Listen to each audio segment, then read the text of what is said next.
I was born in 1943 in Knoxville, Tennessee, at home in a house that my father and my grandfather built.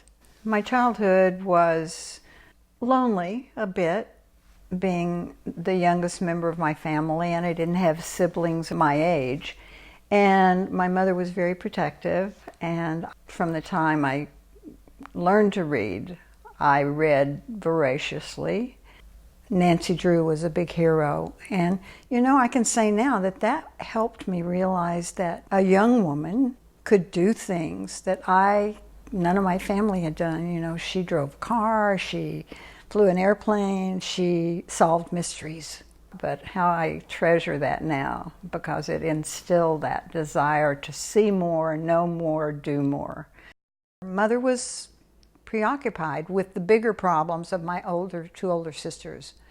And so I entertained myself, and I decided then that I couldn't be a problem to my mother. I couldn't bother her with my issues.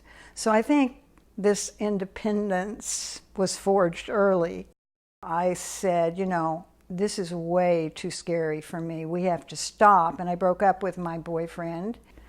And very soon, within 2 weeks after I broke up, I realized I was pregnant. My boyfriend, I told him, and he said, well, we'll get married. And we moved to a farm and bought a pig and a cow.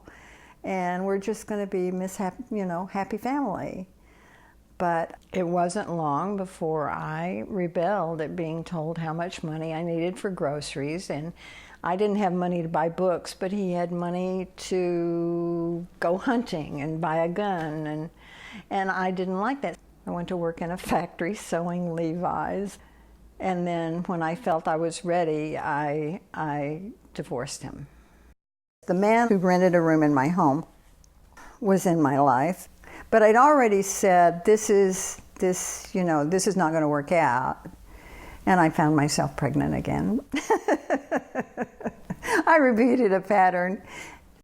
We were married for about 7 years. I was about 33 by that time. I had a male child and then a female. My husband was a surfer, and he just stayed in Tennessee too long. He wanted to go to a commune. He took us to Kansas looking at a commune, and I said, I can't live in Kansas.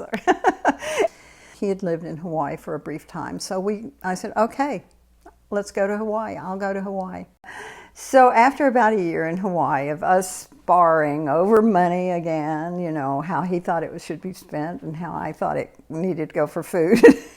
And surf was more important than a job, so I said, I'm going to improve my life and go on welfare. And I'm not going to be married anymore, and that's what I did. During that time, I started taking massage classes and doing just $25 an hour massages for my friends and making it that way, supplemental my income. I took a workshop called Commitment, and they said, well, what would you really like to commit to? I said, I'd really like to commit to earning enough money by massage therapy. So then I said, well, I need to go to work. And I knew somebody that had the concession at the Mauna Kea Beach Hotel. And I said, I need a job now. I'm about to be licensed. And he said, can you come to work tomorrow? It was Christmas. So I said, wow, this is just too easy. So it was such an affirmation that when one is committed, what is it? Providence assists us. And that was that guideline, that what I had run across and believed. And at some point, I started taking classes at Santa Monica College. And I decided, surprise, surprise, that psychology was what I wanted to study. Given my history, my sister's history, my mother's history, my dad's history. So I got my degree. Another dream come true. Finally, I was only, 63 or so? I don't know how old I was, but it took a long time. But for the fact that my father was an alcoholic, but for the fact that my mother didn't know she couldn't change an alcoholic, they have to change themselves, I wouldn't be here. So I have to celebrate that those factors happened that I'm here, that I'm glad to be alive.